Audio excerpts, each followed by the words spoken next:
Boys and girls, welcome to Faces and Heels, your podcast for professional wrestling here on the KB Radio Network. I am your host, Kevin Reed, and this is the recap and reaction to WWE's Backlash St. Louis, which took place in, wait for it, St. Louis. This is the 20th Backlash event, and this is WWE's first pay-per-view after WrestleMania 41, which took place about 2-3 weeks ago, and to mix of reviews, I would say, to put it kindly.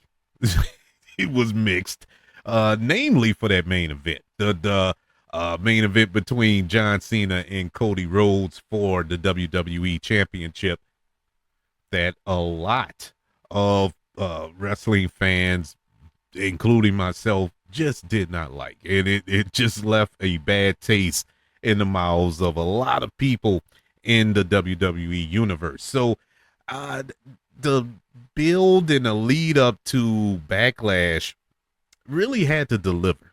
It really had to get everybody's juices back flowing, getting excited for what's to come in WWE. And this, I would say, this premium live event, the build to it was decent, but it was still the aftermath of WrestleMania that, wasn't well received.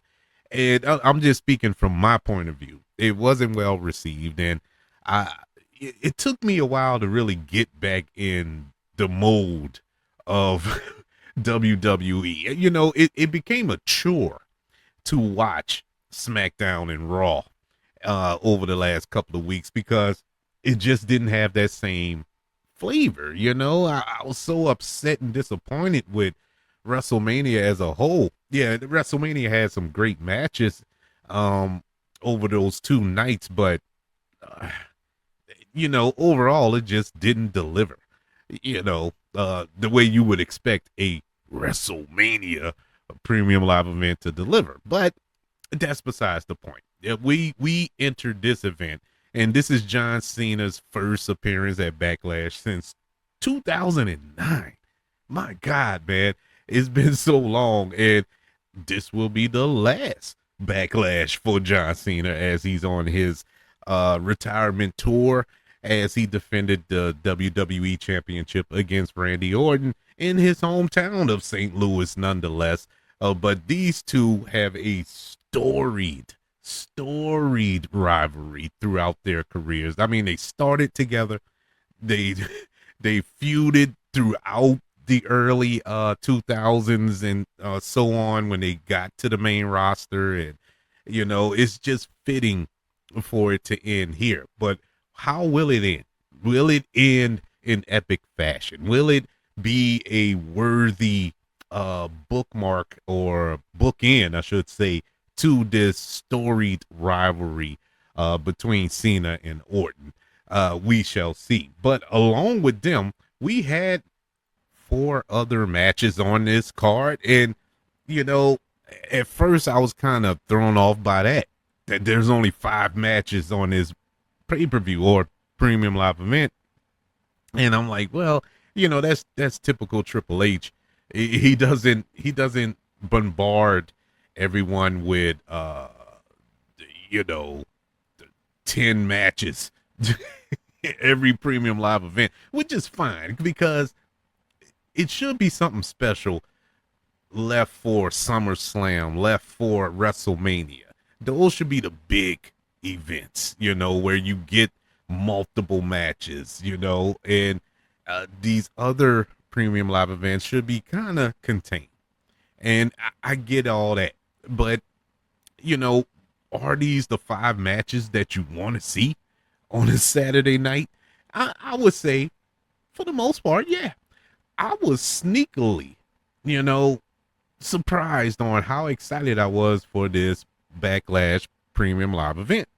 I really was, and it didn't really dawn on me till the day before, the Friday, leading up into this PLE, and I was like, wait, So this is a match, this match, this match. I want to see all 5 of these matches for some strange reason. And I just got excited for it. We had a fatal 4-way for the WWE United States Championship, where Jacob Fatu, the champion, defends against LA Knight, Damian Priest, and Drew McIntyre. We also had a singles match for the WWE Women's Intercontinental Championship. The champion, Laura Vaccaria, defended that title against Becky Lynch. We also had another Intercontinental Championship. This one's on the men's side with Dominic Mysterio defending the title against Penta. We had a singles match between Gunther and Pat McAfee. Yes, that was on the card. And of course, the undisputed WWE Championship match between John Cena and Randy Orton. I was excited for these matches. And let's break down how these matches came to be. Starting with this fatal 4-way for the WWE United States Championship. This goes back to night 1 of WrestleMania 41 when Jacob Fatu defeated LA Knight. Yeah, well, it was that night when he lost his United States Championship to Jacob Fatu. And then later that day a day later, I should say, at night 2 at WrestleMania, Drew McIntyre defeated Damian Priest in a Sin City street fight. And so the next episode of SmackDown, during the Bloodline celebration of Jacob Fatu winning the United States Championship, LA Knight interrupted, stating that he wanted his rematch. And then Drew McIntyre, he interrupted, and then Damian Priest interrupted. And so there was this big old thing. Damian Priest, he said that he wanted a championship match, which was kind of ridiculous because you just lost, you just lost at WrestleMania against Drew McIntyre, but whatever. Nick Aldis came out. He scheduled a match between LA Knight and Drew McIntyre. That determined the number 1 contender for the championship.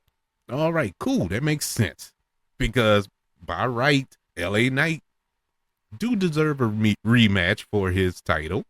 And Drew McIntyre, coming off a victory, a hard-fought victory, one of the better matches of WrestleMania weekend, he deserved a shot at the title as well. So have those two duke it out to see who's the number 1 contender makes all the sense in the world. Well, during the match, Damian Priest, he attacked Drew McIntyre, and Solo Sikoa attacked LA Knight. And so the referee, he only noticed Damian Priest attacking Drew McIntyre. And so that awarded Drew McIntyre a disqualification victory. And so he was the victors. But afterwards, Jacob Fatu stood tall over both of them, LA Knight and Damian Priest, after he beat them down. The next SmackDown, you had LA Knight and Priest face one another in a no contest due to interference by Solo Sikoa again. And so following the match, Damian Priest and LA Knight, they started brawling with both Solo Sikoa and Jacob Fatu. And so Nick Aldis scheduled a triple threat match between Jacob Fatu, Damian Priest, and LA Knight for the United States Championship at Backlash. And so it was going to be a triple threat match. But Solo Sikoa stated that Drew McIntyre should receive the championship match because of his disqualification win, which was weird that Solo Sikoa suggested it, but whatever. What makes it weird, no, I'm going to elaborate on it. What makes it so strange is the fact that Drew McIntyre has been beefing with the Bloodline for about 2-3 years now. And so to have them kind of help, I'm pretty sure there's some ulterior motives there, but it was just weird that he suggested. So Nick Aldis, going off the suggestion of Solo Sikoa, made it a fatal 4-way match for the championship. And that leads us into this match that is kicked off the night. What a match. What a match. This was everything that you would expect from these four gentlemen. These are all four champions. They have all been champions at some time or shape or form uh, over the past 2 years, and I must say all four men delivered in this match. This was an awesome match. Didn't like the end. Did not like the end of the match for a number of reasons. Number one, well, let me say this. I expected Jacob Fatu to retain. That part didn't bother me. I'm glad that he retained the championship. What bothered me is how he retained the championship. I really hope WWE allows Jacob Fatu to be the monster, the Samoan werewolf that he is, and just run through this roster on his way to the top.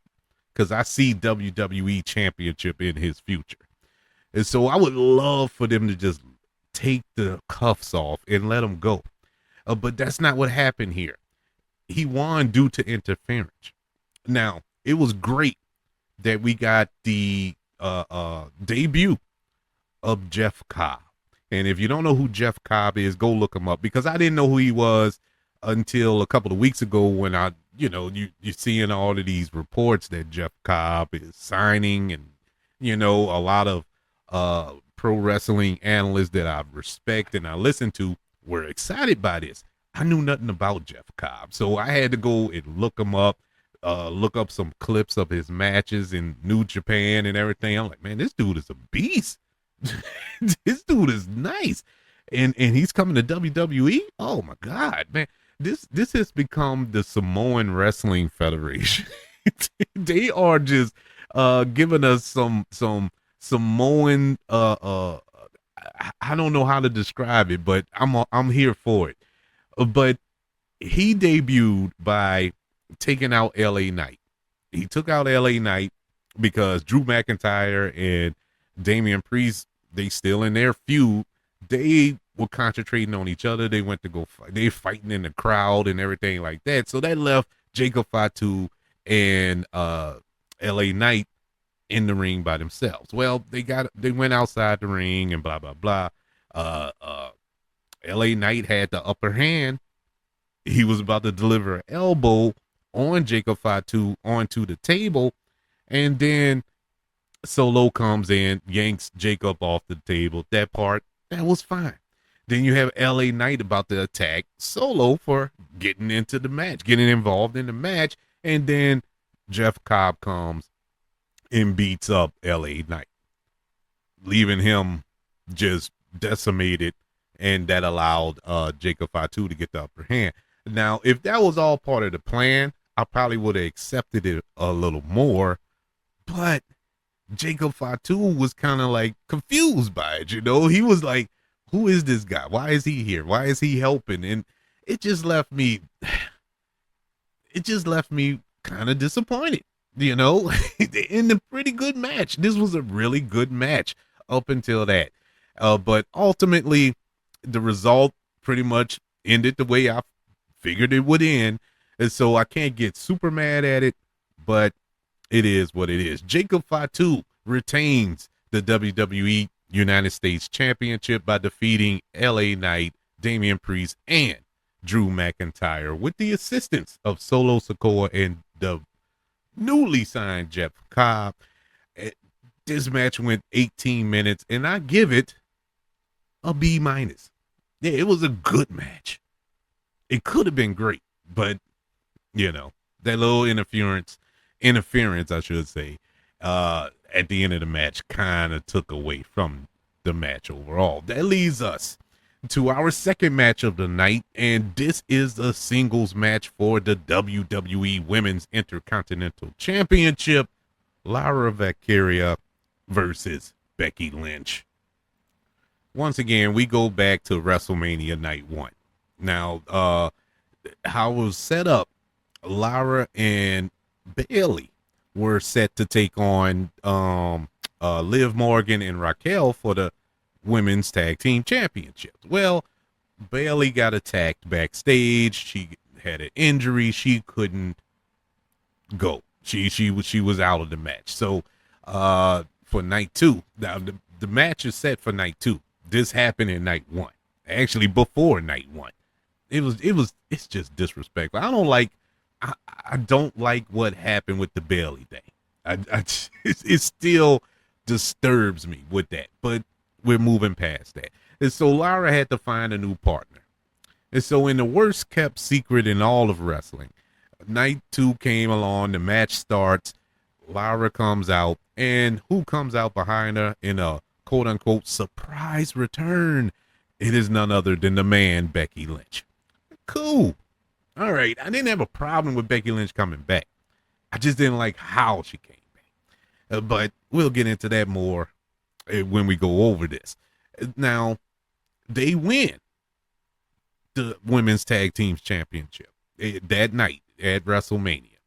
Also, cool. However, the next night, the very next night on Raw, they lose the titles when Lara took the pin and gave the titles back to Liv Morgan and Raquel, and which makes no sense. That whole thing makes no sense because Liv Morgan, right after winning that, now she's off filming a movie, so she's gone for about a month or two. Wouldn't it make more sense to just keep the titles on Becky and Lara? You know, and then make this little turn after that. But whatever. We press on. So after the match, Becky Lynch attacks Lara. She turns heel. And this was the first heel turn for her since 2022. And I'm fine with the heel. It just made no sense. So you brought her back to be a face for one night at WrestleMania. I guess I kind of get it. You know, she couldn't be a heel in that match because they're going up against heels. But like I said, it would have made more sense to have waited about a month. Let them hold the titles a little while. Meaningless titles, by the way, because who cares about the women's tag team title division? There is no division. Let's be honest. And this isn't being sexist or anything like that. This is being honest. It's a wasted division. It's a waste of titles. It doesn't mean anything. But I digress. And so the next week on Raw, Becky Lynch, she revealed that she was the one that attacked Bailey. And she also stated that she attacked Lara because Lara's friendship with Bailey, whom Becky Lynch had numerous problems with over the past few years. And now, all that is fine. All that kind of tracks. And I mean kind of. Because Becky Lynch, it wasn't like she was incapacitated. It wasn't like she couldn't talk. You know, I mean Bailey. I think I said Becky. But Bailey, it wasn't like she couldn't talk because she was talking fine after the attack. She couldn't say, oh, it was Becky Lynch. She couldn't tell nobody that it was Becky Lynch that attacked me. Tell Lyra. Lyra was there when she came to go comfort her and whatnot. She couldn't tell her that it was Becky Lynch that attacked me. We haven't heard anything from Bailey. I mean, I thought it was her shoulder that is quote unquote hurt, not her vocal cords.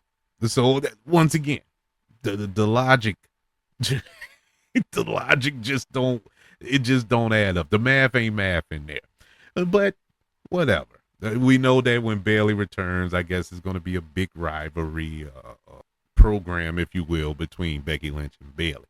But before we can get to that, we had this match for the Women's Intercontinental Championship. Great match.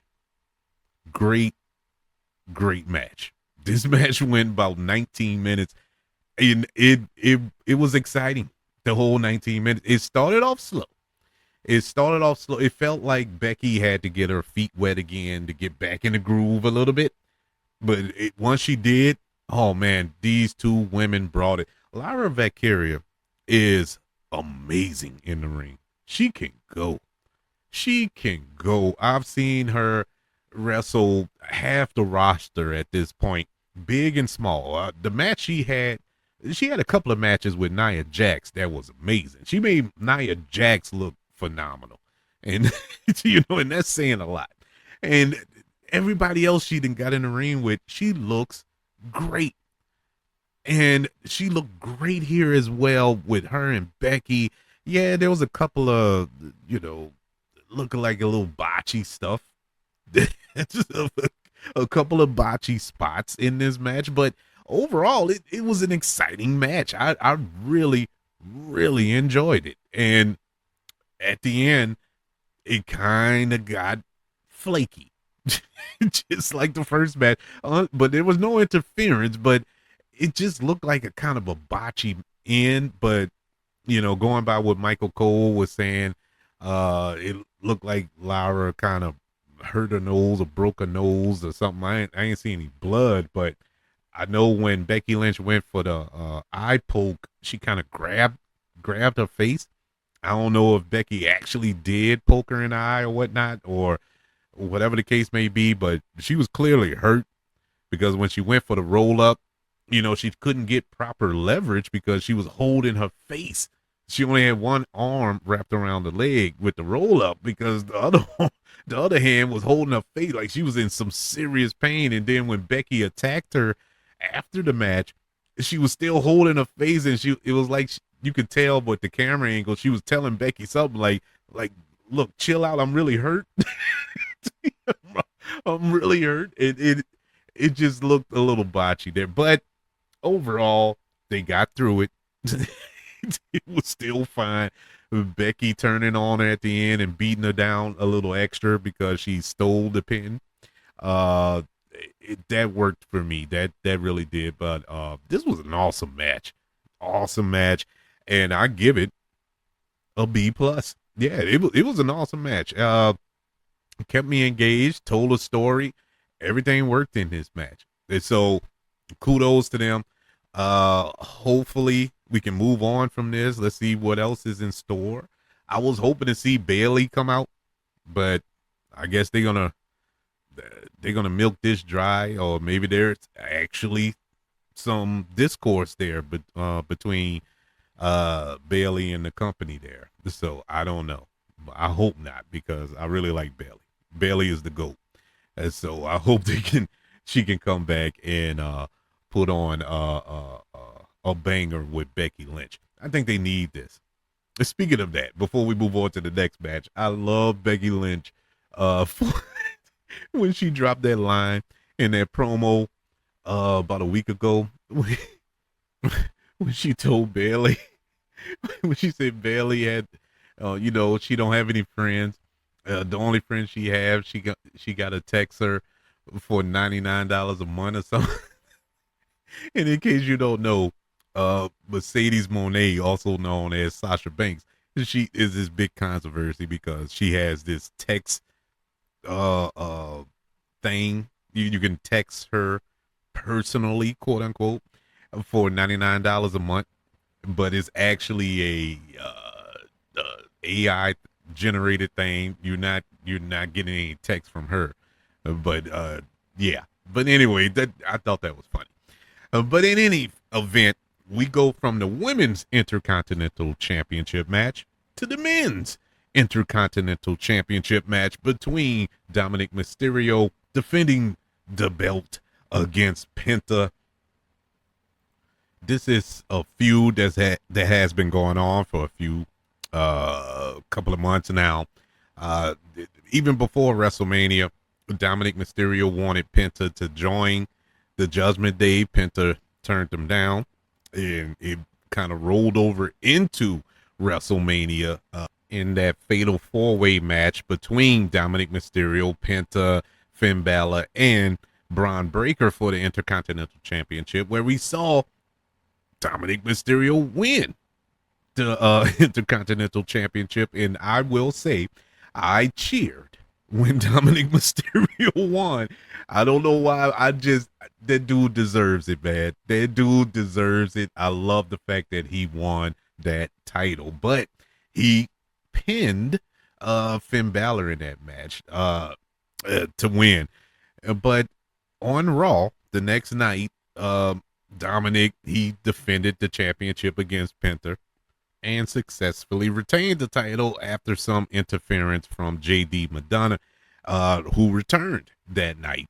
So the very next episode on Raw, Penta interfered in Finn Balor and JD Madonna's tag match that cost them the match. So Penta defeated McDonough in a singles match. I think it was just this past Monday Night Raw, and it was announced on later on that night on Raw that Dominic Mysterio will defend his Intercontinental Championship against Penta at Backlash. So that leads us to this match, and let me just say I'm so happy that Penta is in WWE. I'm not, and if you are an avid follower of the show, thank you, by the way. You know that I don't watch AEW. It's not for any tribalism thing. I just don't watch AEW. So I didn't really see much of Penta. I seen a little bit of him with Lucha Underground when I watched that when it was on. But his time in AEW, I didn't get to see him. So when he came to WWE a few months back, I was like, okay, what's all the humbug about? what's so special about Penta? What's so special about the Lucha Brothers, period? Well, Ray Phoenix looks good over there on SmackDown, and Penta looks awesome too. He's a star, and they're presenting him as a star, and he is in his proper place here in the mid card, going for this Intercontinental Championship, which I do predict at some point he will eventually win it, but not tonight. This match, shockingly, was the weaker of the card of the entire Premium Live event. And I'm saying weaker, it wasn't a bad match. It was really a good match, but it just wasn't it didn't have that pop like the other matches on this card. But it also was the shortage. This match went 9 minutes, and we had some just, I don't know, man. I guess this was the trend for the night with the outside interference. It was so much interference throughout the night. I think in every match, now that I think about it, it's every match they had some interference at the end that pretty much determined the outcome of the match. And I don't know why. Now I get this one because Dominic Mysterio, he's part of the faction. Yes, I get all that. And basically Penta is beefing with the entire Judgment Day. So I understand that. But then you have El Grande Americano come out, aka Chad Gable, come out for 5 seconds to headbutt Penta, which ultimately cost him the match. And it's like, man, this is too much. This is he already had to fight off Carlito, Finn Balor, and JD McDonough. I mean, my God, man, come on. I mean, it's too much. They act like Penta is, I don't know, the Century from Thunderbolts. It's like he needs all this. You need to do all this to beat Penta. I mean, I know Penta is good, but they got him like he's a certified beast. But regardless, the match was good up until all that foolishness at the end. I guess that's the trope for tonight. If you're playing a drinking game, you should be drunk by now. Yes, the match was good until the end, and you should be drunk every time I make that statement. But I still give it a good grade. Dominic Mysterio retains the WWE Intercontinental Championship by defeating Penta with a tad bit assistance. I give this match a B minus. Yeah, it was decent. It was decent. I give it that. A little overbooked, but we'll take it. We'll take it how we can get it these days. And so our next match is a singles match between Pat McAfee and Gunther. And this was the one match that it took some convincing. It took some deep meditation and prayer for me to get excited for this match or even interested in the least bit.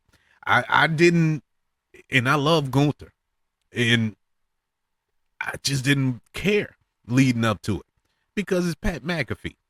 I'm not there with Pat McAfee, or should I say, I wasn't.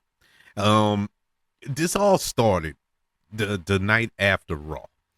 Gunther came out. He was uh, angry at Michael Cole and Pat McAfee because he felt disrespected by them following his loss at WrestleMania to Jey Uso when he tapped out, which I'm angry at that too. I will look, everybody and their mama know that Jey Uso was going to win the match. I didn't care about that part of it. I just didn't care that he tapped out Gunther with a sleeper. With a sleeper. With a sleeper. It's no, man. They could have booked that better. I didn't like that. But hey, I'm not Triple H. So he felt disrespected by Cole and McAfee, and he attacked Michael Cole. And that led Pat McAfee to attack Gunther and in Cole's defense, understandably so. But Gunther managed to overpower Pat McAfee and choke him out. And so Gunther was fined and suspended by the Raw general manager, Adam Pearce. And the following weeks, Pat McAfee wanted to fight Gunther and asked Nick Aldis, who was subbing for Adam Pearce that night, to lift Gunther's suspension. And so Nick Aldis, he initially declined and instead proposed the match take place at Backlash, where Pat McAfee agreed. And now, like I said, I didn't want to see this. I honest to God, did not want to see this match. Man, was I wrong. I tip my hat to Pat McAfee. Now, I've seen Pat McAfee wrestle before. He wrestled in NXT. I think it was Adam Cole he wrestled at in NXT. I could be mistaken, but yeah, they had a match and he killed it, man. I mean, he looked good. Didn't like that WrestleMania match between him and Austin Theory and Vince McMahon. But whatever. I don't blame him for that match. That match was just a dumpster fire altogether.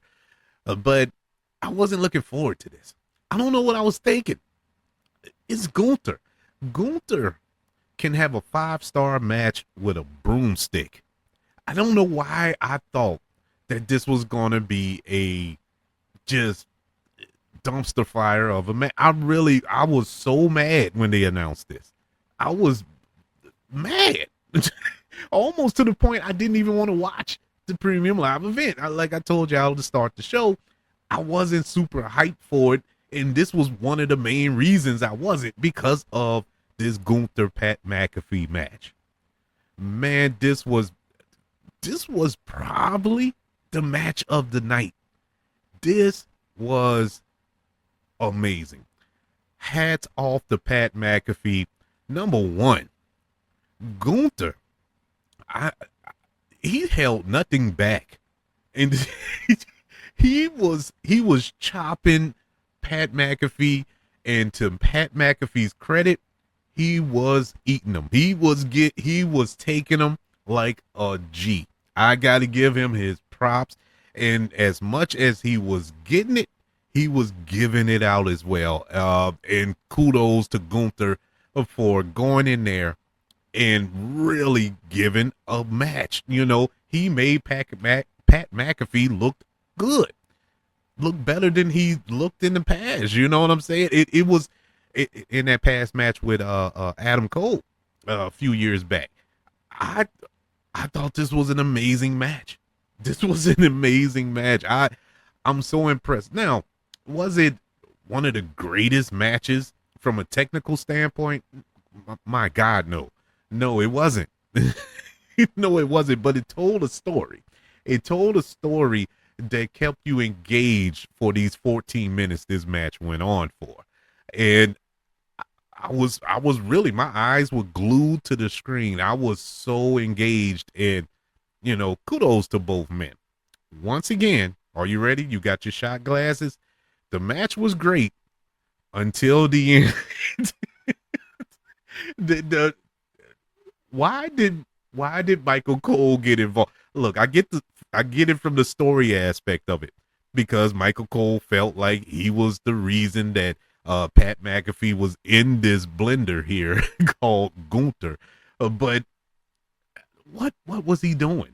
I mean, I don't know what he was doing there. Holding Gunther's feet and uh, uh getting involved with the match. You're a commentator. You're the commentator. You're calling the match. You were calling the match. You got from behind the desk to go interfere, and then you got back and called the main event match a few minutes later. It just didn't quite work. That didn't quite work for me. But it didn't matter. It would have really been bad if Pat McAfee won. In spite of the fact that I was enjoying him, I didn't want him to win. And because Gunther needs to look strong, man. Gunther got to look like a monster if he's going to go and either get back his heavyweight championship or go after John Cena and get that the WWE championship. Whatever, the sky's the limit for Gunther. But he can't lose to Pat McAfee. And talk about I want gold. That's not going to happen. But Gunther did defeat Pat McAfee by choking him out with the sleeper. Good match. Really, really good match. I got to give it the match of the night. And I also give it a letter grade of an A-. Yeah, it would have been a plus if it wasn't for the Michael Cole factor. That part is like, man, come on, man. Come on, Cole. Sit down. Sit down, because you're not going to, what were you going to do? What were you going to do besides getting choked out yourself? Now, if that would have happened, I would have been all on board with it. But, hey, whatever. Awesome match. Match of the night. But we're on to our main event.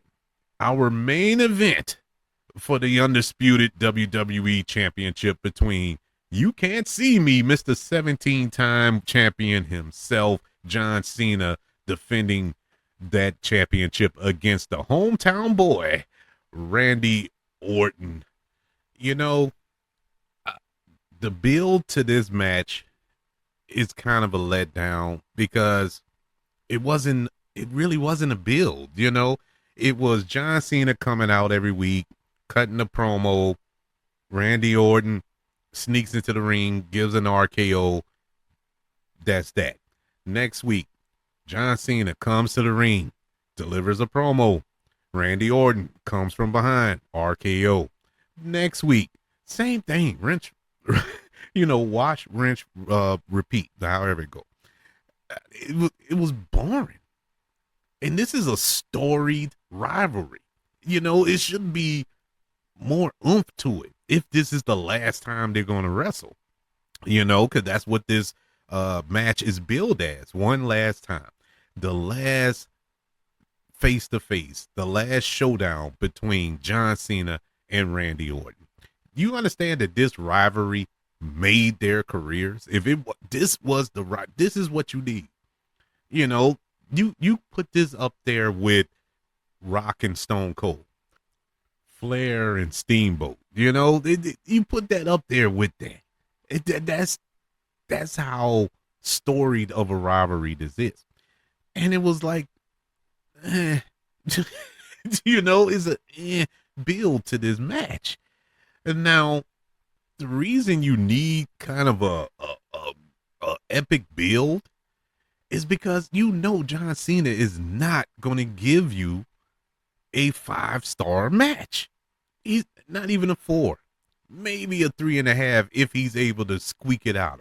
But it's not going to be a barn burner of a match with John Cena in the ring. He can't move like he used to. And, I try not to criticize him too much because, honest to God, let's think about it. Let's step outside of ourselves for a moment and really think about it. John Cena does not have to wrestle. He does not need to get in between those ropes ever. And for this last little run, he don't. He don't need it. He's a Hollywood. He's making movies left and right, TV shows left and right. He's on half of the commercials I see on TV. I see John Cena or hear his voiceover. He doesn't need this, but he's doing it anyway. He's taking these bumps and going through tables and all this other foolishness. He's really trying. And so for that, I gotta tip my hat to John Cena. But on the flip side of that, we're coming off probably the worst WrestleMania main event definitely in a lot of people's lifetimes. That was a horrible match. Horrible match. To say it was a WrestleMania, I don't care if it was on. I don't care if it was on Evolve, on Leveled Up or something. That was just a horrible match. And John Cena won his 17th championship in that match. But this, I wasn't expecting much. And same thing with Randy Orton. Randy Orton, he can give you a lot. He can give you a lot more than John Cena. But Randy Orton isn't going to give you too many 5-star barn burners either. But at least he can carry a match for a while. I'm happy to report that this match was 10 times better than that monstrosity that we got at WrestleMania. This was much better than that match. Was it great? No. But it was good. It was good. I wouldn't put it in the upper echelons of John Cena matches. Actually, after I go to bed tonight and wake up tomorrow morning, God willing, I'm probably going to forget about this match. But I would say it was 10 times better than the match we got at WrestleMania with John Cena. These two know each other.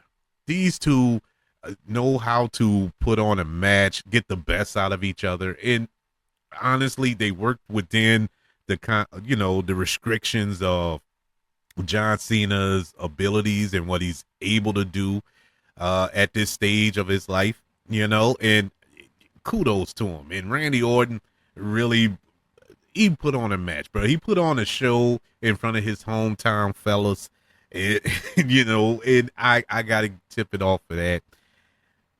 But once again, at the end, it was overbooked. It was too much going on at the end. Too much. I was so confused.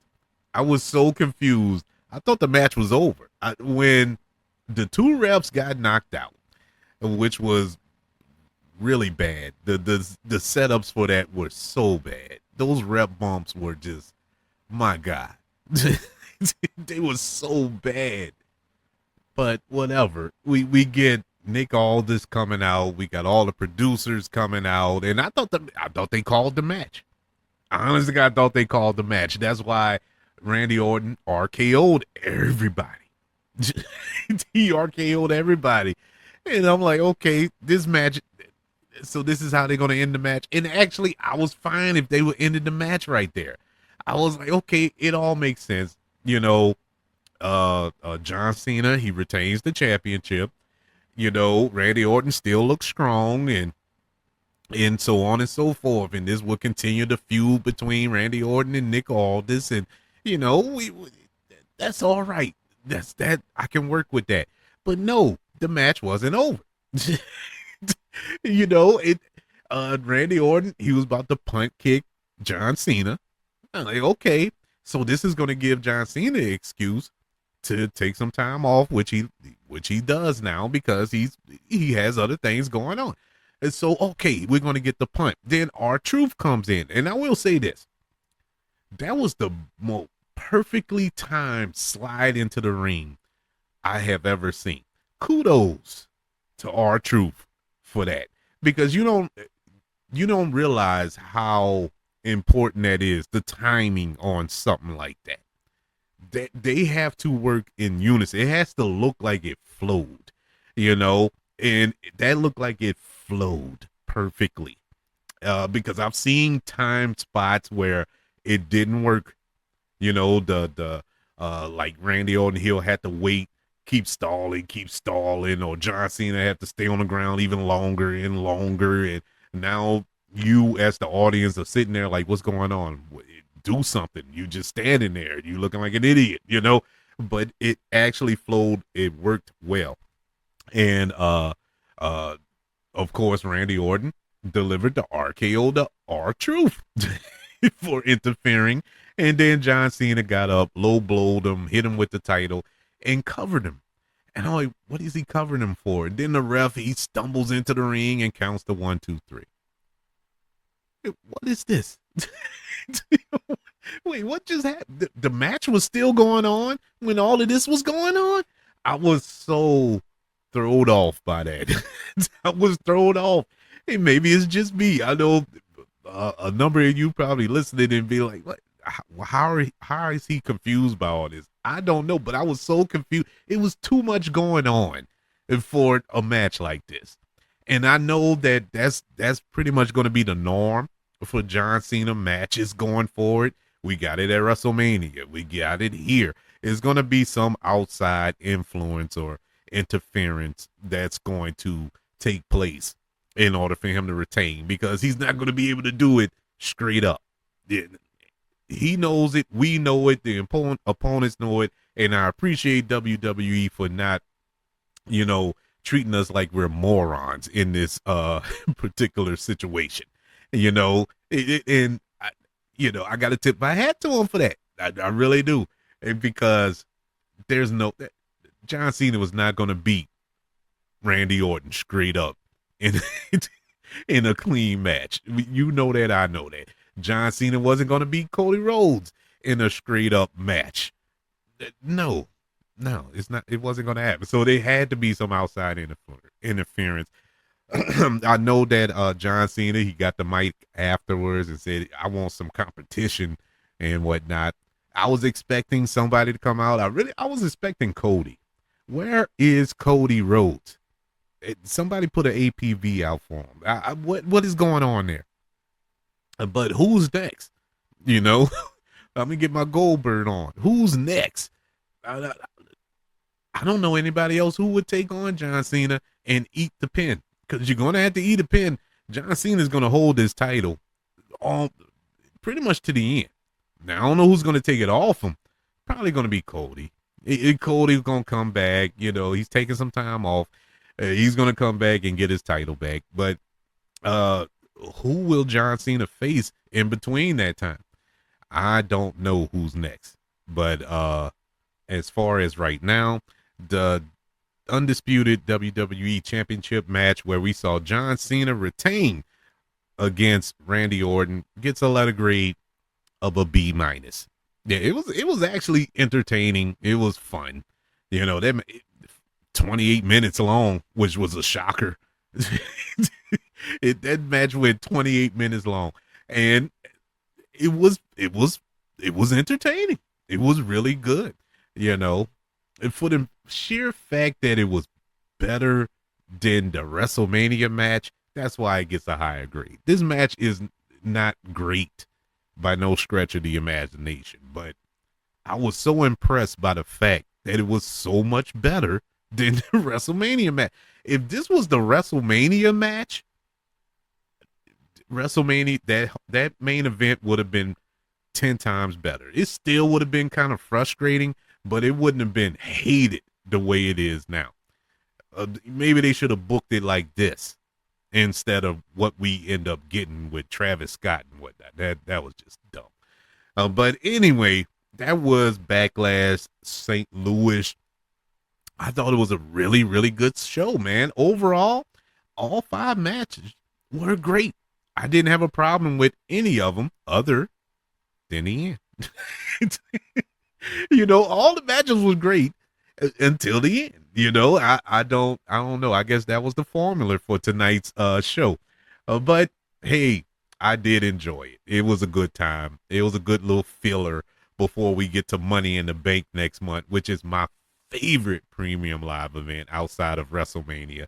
That should be a banger. Can't wait for that.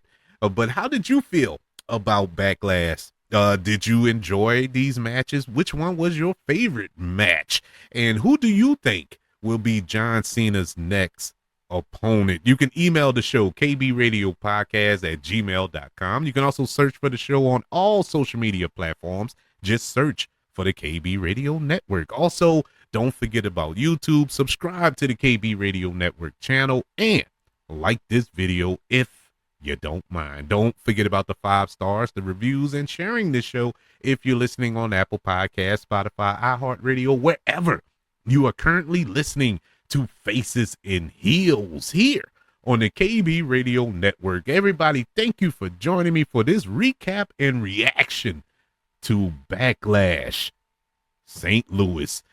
I'll be hollering back at y'all next month for WWE's Money in the Bank. Until then, y'all be good, and I'ma holler at you next time.